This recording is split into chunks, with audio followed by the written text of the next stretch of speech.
1. Backstory on this clock. We got this old vintage clock a while ago. It's been in storage for over a year. We moved recently and my dad brought the clock and decided to hang it on the wall about a month ago. No one in my family liked this clock but my dad, so we kept it. So, 2 nights ago I was walking my dog out to go to the bathroom around 11 or 12 at night. As I take him out, I sit down and chill on the sofa. All of a sudden I hear this ticking. And my first thought process is, what's making that noise? So I go and investigate. I walk up to the clock and it's moving. It's ticking and moving, and the glass pane that usually covers it is wide open. I know nothing about this clock, so I literally just look at it and go, that's weird. I go to sleep and don't dream of anything, as usual. The next day comes, and later that night, my mom announces that she is going to sage the house. She hasn't done it in a while, and with all the stress and shit our family has been going through, we need it. Before she goes to sage, I suddenly remember about the clock. Oh, Mom, by the way, I heard that old clock ticking yesterday. She tells me that's not possible. It's a wind-up clock, so I was confused. My little sister, who's 10, then hears what I'm saying and comes up and is like, oh, I heard it ticking too. We heard the ticking at different times in the night, so immediately my mom is just, get that clock out of my house. She leaves the clock outside and sages. That night, both of my parents have nightmares about my younger sister. My mom describes how she's in my little sister's room and there's a round table in it. It has letters as if it's a Ouija board. There's a voice that starts to speak to my mom telling her, I like it here. Please let me stay. I like your house.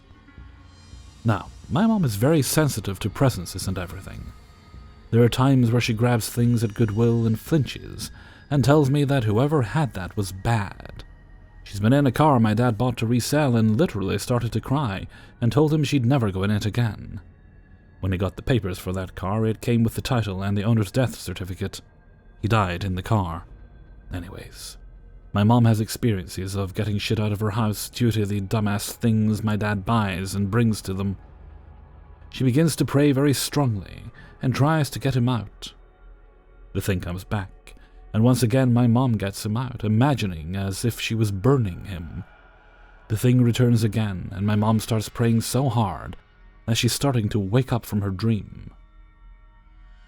It started to try and negotiate with my mom, trying to let itself stay, but my mom said no. My mom had this thing where she imagines a beam of light coming out of the heavens, and that's what wipes it away when she really is in dire situations. So that's what she did. That's where her dream ends. Eventually, she wakes up, and her entire right arm is cold. My dad is now awake because he heard her chanting, and immediately my mom asks what time it is. It's 3 a.m., the witching hour, you know? My mom starts to curse and say, God fucking damn it, and tries to go back to sleep. After my dad had woken up, he goes back to sleep and proceeds to have a nightmare about my sister. So today comes, and my dad is going to get rid of the clock. He goes to work, putting it in his van, and starts to work on his van. He's going to sell it to a client in a couple of hours. Those next 4 or 5 hours were the most difficult time he's ever had while in a van. He cut his finger, he burned his finger, nothing was going well. Things were just not going well, eventually. His deal happened and everything was solved on his end. But once he had finished with repairing it, he opened the slider door, he works on Volkswagens, and he forgot he left the clock in the damn van. That's what was causing him so much trouble. So all that happened today with that damn clock, and now, just an hour ago, I was telling them again how exactly I came up to the clock and everything. I say that it was ticking, I saw it ticking, and the glass pane was wide open. My parents look at me like I grew 2 heads. That glass pane was locked with a key that no one has. My dad was looking for the key earlier this week, but no one found it. All 3 of us go in a circle saying, did you open it? And none of us did. We don't even have the damn key. I didn't even know that was a thing to be opened until they told me so. I didn't even know it was a wind-up clock. I knew nothing about this clock other than it was old. That's it.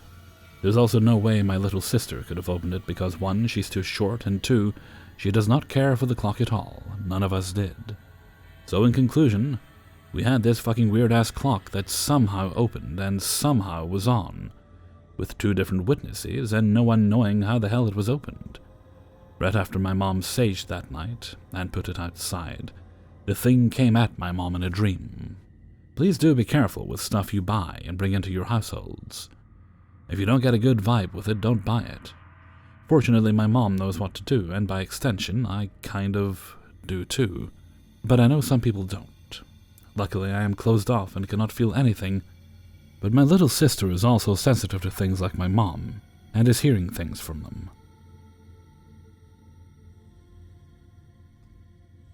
2. I grew up in a small rural town that has been littered with strange occurrences throughout its history.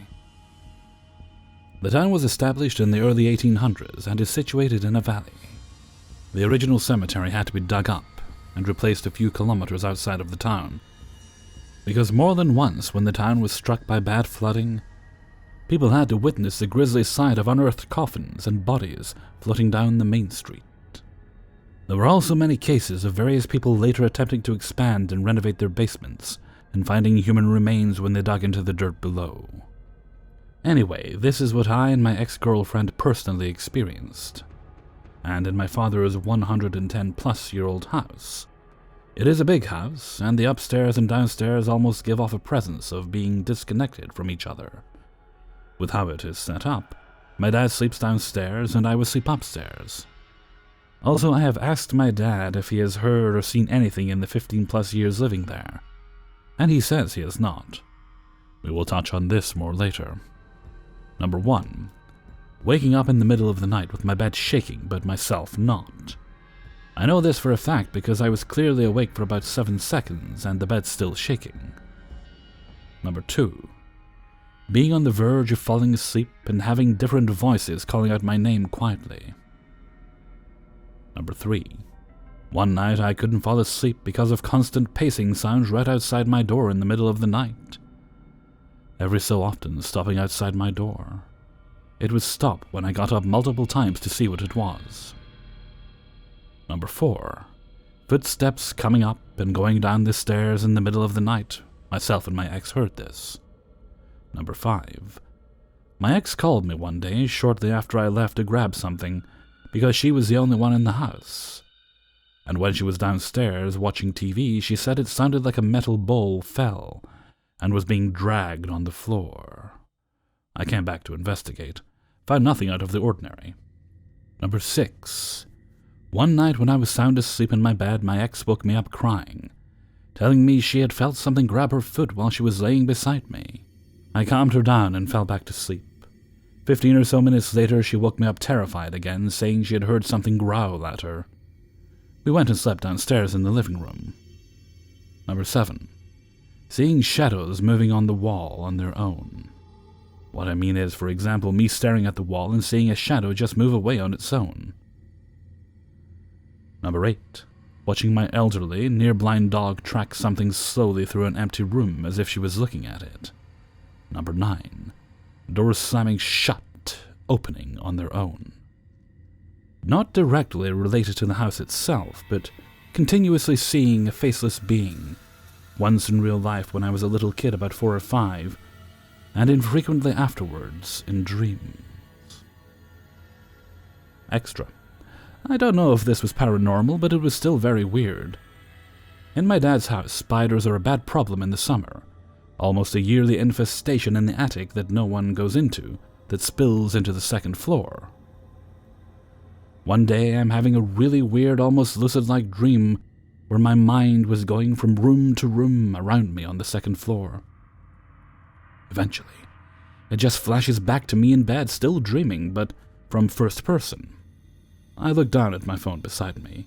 The screen was black, but this weird white text, cryptic writing, was going across the screen. I cannot remember what any of it said. I can't remember if it was even in English. So this is where it gets really weird. Still dreaming, I see a giant spider on my wall. I hate spiders, so I'm trying to wake up. And this almost robotic, British-sounding male voice is telling me something along the lines of, Homo sapien that won't work. I finally woke up. I kid you not, there were 4 identical brown spiders, each in one of the 4 corners of my room. All lowered, hanging the same distance from their webs, about an inch or so, all twirling around near in sync. I still think of it frequently, and it still bothers me even years later. Now, with the door opening on its own, this is where it gets back to my dad again. He claimed to never see anything happening. One day, after just getting home, we were unloading groceries. I walked past the stairs and go upstairs and swore I heard what either sounded like footsteps traveling between rooms, doors opening or closing, or both. I thought it was my brother, so I yelled up and got no response. My dad asked what I was yelling about, and I told him what I heard, so we both go upstairs. Nothing is there, but as I'm looking at one of the closed bedroom doors, it pops open in front of me, in a way like someone had opened it. I pointed it out to my dad and how it wasn't open when we went up, and he tried to brush it off as the wind. I texted him about it later that night because this was the first weird thing I had experienced with him present.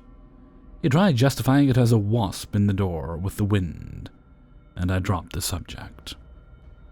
My dad has lived in this house for about 15 years, a lot of nights alone too. I have asked him a few times, and he always claims he's never experienced any weird stuff. The way he says it, I believe him. But I also don't think he would tell me if he had. I asked my brother and his ex the same thing. They claim not to experience anything weird. I know this all comes across extremely unbelievable, but it happened to me. I'm not looking for attention, but people who can share similar experiences. My dad still lives in this house. I am not there too often anymore, but it still gives me the creeps even going there. 3. I've always had a life filled with paranormal events, or so my religious mother tells me. Much of those I don't remember personally, but I don't doubt her. That and, well, the stories she tells me aren't evil paranormal, just casualties and me seeing my grandpa and uncle around when they had long been dead. But it was a nice encounter, according to her. The only thing I personally remember, and I still have the image of stamped in my memory, is this one. So I, to this day, have full baskets of plushies, dolls, and signature action figures from way back when me and my younger brother were obsessed with collecting and playing with them. I also used to have a gray dog. I don't remember the breed he was, but he was around the house a lot. His name was Hobbs. Our goal was to have our cast of characters, funnily enough. We made up our characters and completely dismissed the physical appearance of the toy. Often referring to dinosaurs as Sonic characters, for example. The room was always messy because we spent literal hours just moving the toys around and doing voices for all of them. Moved all around the room in doing so, and time flew by. We never cleaned our room that same day.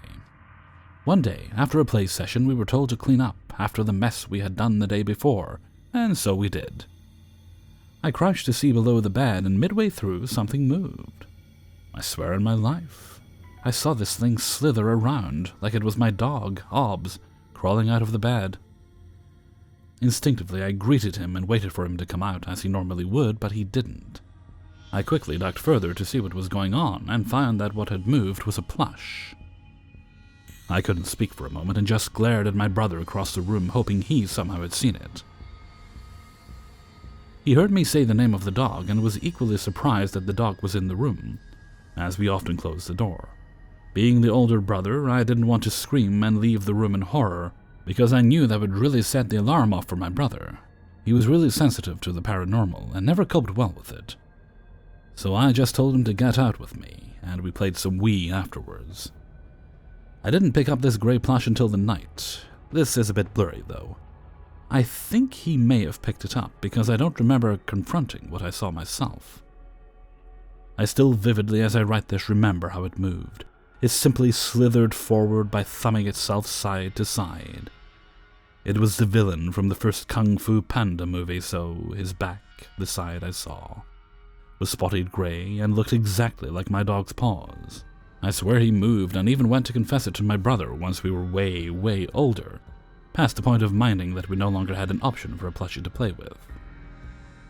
He believes me, but simply because I'm honest.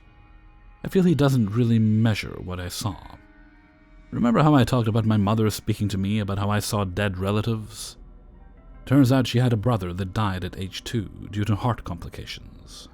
She told me this a lot of years after we stopped playing with dolls.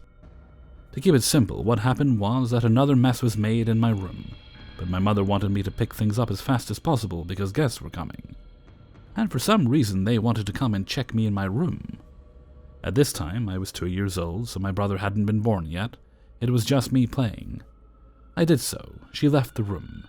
And when she came back, she saw me with a much worse mess than before.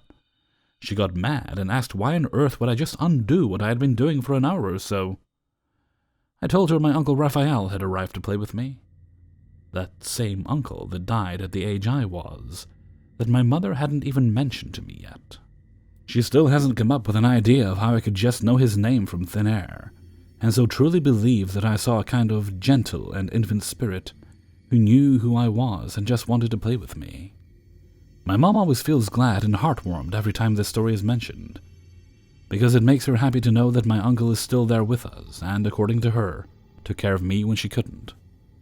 That phrasing scares the fuck out of me now, especially after I connected it with the events of the plush moving. I do feel like it was him again, because it was the last time I ever saw plushies moving. Nothing ever came of it because, like I said, he was a kind ghost. I didn't have nightmares or troubles picking up the plushie, or sleeping in the same room where it was. The plushie is still lying around somewhere in my brother's room in his closet, but he has never told me or my mom about having trouble sleeping. Had it been a malicious ghost, things would have been different, I feel. This was just my uncle, and each day that passes by, I wonder if he really is still with us, being more cautious now that I can spot and react accordingly to the paranormal. If you've had a happy paranormal encounter, I'd love to hear it, or be linked to it in the comments. I really like to think positively of these kind of ghosts. 4. So some background. This is my first official encounter with the paranormal. I have always been on the sensitive side, but more regarding energies and emotions, mostly people, but sometimes places.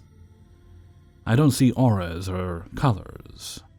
It is just more feeling the positive and negative energies. There have been times where places just throw me off or make me deeply uncomfortable. However, I have never interacted with the paranormal, although I was always interested. As such, I never truly believed until this experience. Around 1.5 years ago, I moved into my first apartment with 2 other roommates. I am a college student, and my apartment reflected that. As all of us were moving from furnished spaces, we did not have a lot of furniture, a couch being one of them. However, there was no immediate need to purchase one, so it becomes something to be on the lookout for, but no urgency. 5 months passed and I learned that my roommate's friend is moving and would give us a free couch. This was great. It was free and it was also from someone we know. However, what I came to learn about this person is that they had just escaped from an abusive relationship. I'm not sure if it ever got physical, it was not my place to ask. But they did mention their partner was in possession of a handgun which went off in the apartment. There was a bullet hole in the wall to prove it. Looking back, I should have never taken anything from their apartment. It was a small, cramped studio and was weird to say the least. But the price tag for free was too good to resist. We get the couch into the apartment with no issues. School starts soon after and all seems good. About a week or 2 into owning the couch, I was making dinner in the kitchen, which was open living room, and I noticed a white feather-like mist out of the corner of my eye. It was as clear as day and quickly whipped downward in about a second. I was excited, as it was the first time I saw something unexplained. I did not feel anything negative, just curiosity. As the weeks went on, I would continue to see these lights and mists of varying colors and density, not only in my apartment, but on campus, library, classes, etc. During this time, I was dealing with some personal issues. I will preface this with I am bipolar, have depression, and general social anxiety. I've been on meds for about 3 or 4 years at this point and was stable. I was feeling unfulfilled with my major and my Chinese language classes. I had been learning Chinese for 7 years at that point, and had decided my major junior year of high school, and had loved all my major's classes. However, even though it was only a few weeks into the semester, I was feeling very overwhelmed and unmotivated, which is very unlike me. I am that bitch who looks forward to returning to school. I started the semester by missing a number of assignments and classes. There were times where, out of the blue, I would have very vivid images of myself committing suicide, like I could feel the blood on my wrists or the pills in my hand. I had dealt with suicide ideation in the past, however, not to this detail. I could not stress the realist nature of these images. Things only seemed to ramp up from there. About a month after having the couch, I had the most disturbing experience in my life. It was 3 or 4 in the afternoon, and I was sitting on the couch. My roommates were out of town for the weekend, so I was calling my parents from my laptop without earbuds. With Apple products, you're able to call people from your computer, and it is shown with a bar at the top corner of the computer. The noise level of the other person's voice is shown, with fluctuating bars that move higher with louder sound and grow shorter for quieter, just like you see with memo recording. We were talking about a paper or something, and suddenly my parents' voices cut out, and I heard a rumbling sound similar to a phone on a moving car's dashboard. At first, this was not startling, just weird. They were driving through the mountains, and there are places where service is spotty, but you get broken sound, not white noise. However, a couple of seconds later, the rumbling grew into a growl. It was a guttural sound. It made the noise indicator bar hit the highest sound level for a solid 5 seconds. I suddenly had an overwhelming feeling of dread. Then I heard my dad's voice calling my nickname clear as day. However, I knew in my core that this was not my father. It was devoid of any warmth and was mocking in nature. I was terrified, almost yelling, "Mom, Dad," over and over to see if I could get through to them, with no response besides, "Jin, Jin." This continues for 10 seconds, tops, but it felt like forever, just as I hear my parents' voices come back through the call. I can see a black mist dissipate in the far corner of the living room. By the time my parents come back, I am panicked. I am crying and asking if they heard any of that. They replied that there was only silence on my end, which was a god-awful answer to hear. They, of course, are terrified for me. They were concerned I was having a breakdown, which was a valid assessment. They suggested that I get up and try to find one of my cats and just pet them and calm down. It is only then I realize that I cannot move from the couch. This is not a physical resistance. I was not stuck to the couch or forced by some force to stay down, but I had the feeling that I would be injured if I moved from there. It was almost this threat of violence from something. At this point, I am close to having a full-blown panic attack. My parents, states away, are helpless and suggest I call my close friend to see if she could come over. My friend agrees and arrived 30 minutes later. For that half an hour, I remained glued to the couch on the phone with my parents. My friend knocks on the door, and I force myself to get up and unlock the door. With my parents on the phone in tow, I let her in and try to explain what happened. But I have the worst panic attack in my life. I have had a number of panic attacks. It comes with the territory. But this one was unlike any other. Just like the couch, I could not move. I sunk to the floor of the hallway and broke down. My friend, who I was not super close with at the time, was truly an MVP. She helped me calm down and talked to my parents. She decided that we needed to get out of the apartment, and with her help, I was able to leave the apartment and head to a nearby park. She asked if I would feel comfortable if her father, a religiously important man in his community, could say a prayer over me. I am not religious in any sense, but was looking for any help at all, and consented. She called her father and explained what was happening. In the middle of their conversation, I felt immediate relief at the sensation of release of pressure from myself. It was so strong that my knees gave out and I nearly collapsed. I asked if he had just said a prayer, and she said yes. This could be labeled as a placebo or just me hearing the prayer and responding. But my friend speaks strictly Arabic with her father. I could not understand a single word between them for the entire conversation. Feeling better, I decided to return to the apartment and make sure my cats were okay. I was so resistant to leave them, but my friend convinced me that they would be okay. When I returned, I immediately grabbed my cats and headed to my bedroom, shutting the door behind me. I did not leave until well into the next morning when my roommates returned. I removed the couch later that week, but felt whatever it was still attached to me. I made an appointment with a cleanser, who I would meet with a month later, which is a whole other story. I continue to see the mist, deal with the overwhelming darkness and pain, mental and physical, and possibly have caught an orb on camera in my living room. However, after meeting with the cleanser, my life and my apartment became normal again. I felt immediate relief from the physical pain and mental fog. I am still in the same apartment, and have never seen or sensed anything since. I am convinced that something evil was attached to that couch, and it targeted me specifically. But joke's on it, because I am stronger than it thought. Thanks for sitting through this long-ass story. Let me know if you have any questions, or want to hear about the cleansing session, or see the video. I might wait until I move out in a couple of weeks to upload it, though. To quote Michael Scott, I'm not superstitious, but I am a little stitious. Cheers. 5. As I mentioned in a previous story, I have been surrounded by the paranormal since birth. I will tell you about a ghost that followed me around for years, and a spirit that was like a family protector.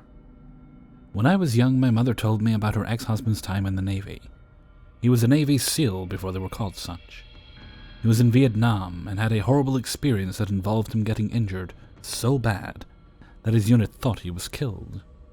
From what I can remember, one of his unit mates did get killed, and this man's spirit followed her ex-husband back home and became the guardian spirit. Every time something bad would happen, his shadowy figure would be seen, days before to warn the family of the upcoming danger. The Shadow Man, as he was called, was about 6 feet, and would be wearing a ball cap. I only saw him once. I was young, probably younger than 13. It was night time, and I was sitting on my front porch. I loved to sit out on the porch in the summer, enjoying the warm, star-filled nights.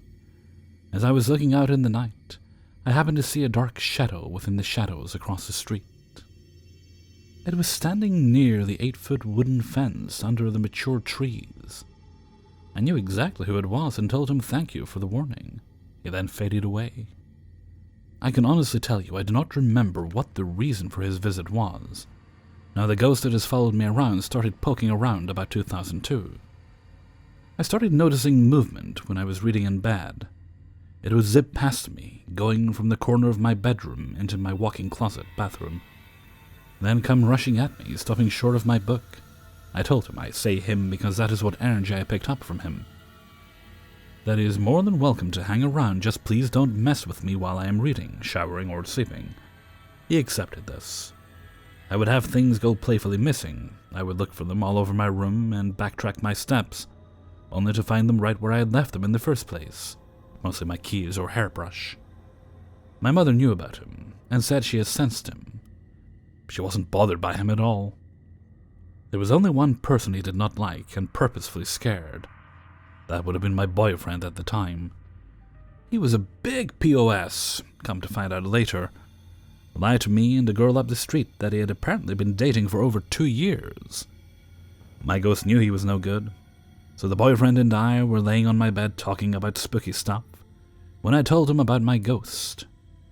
He refused to believe me, so I called my mother into my room and had her tell him about the ghost. He had been listening, and all of a sudden, he sat bolt upright and said he had to go. We told him goodbye, and my mother said, "Do you think the ghost scared him?" with a laugh. Later on that day, he told me why he left so quickly. He said while he had been listening to my mother tell him the story, he had felt an icy cold finger go up his back, and it scared the hell out of him. When he got home, he looked at his back, and there was one red line going from the small of his back to his neck. He didn't come by many times after that. Good on you, Mr. Ghostman. This ghost followed me from my childhood home to wherever I moved. When I was married to my ex-husband, we lived in this gorgeous apartment with vaulted ceilings, fireplace, and this is important, slide light switches. I mean, these switches needed force to slide them on and off. One night, we were getting ready to watch a movie.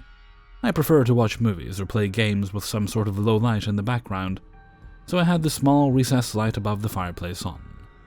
My husband had just switched the light off and walked probably 3 feet away from the wall when I said, "Please put the light back on, you know I don't like to watch movies in the dark." As soon as the words fell from my lips, the light switch slid back on, causing my ex to jump on the couch with me. I just said to the air, "Thank you." The ex slept with the hall light on that night. Now that I have moved to the States and off an island, he is still with me, not as active, but still there. I think that he finally approves of my choice of partner, so he is not as active. There is the occasional item that goes missing then reappears, and the bumps in the night. I have witnessed my dog looking at him, but they really don't mind his presence. I believe he will stay with me for years to come. Hey everybody, Hellfreezer here, and thank you very much for listening to 5 True Paranormal Stories, episode 187. And thank you very much to everybody who allowed me to use and sent in stories for use in this video.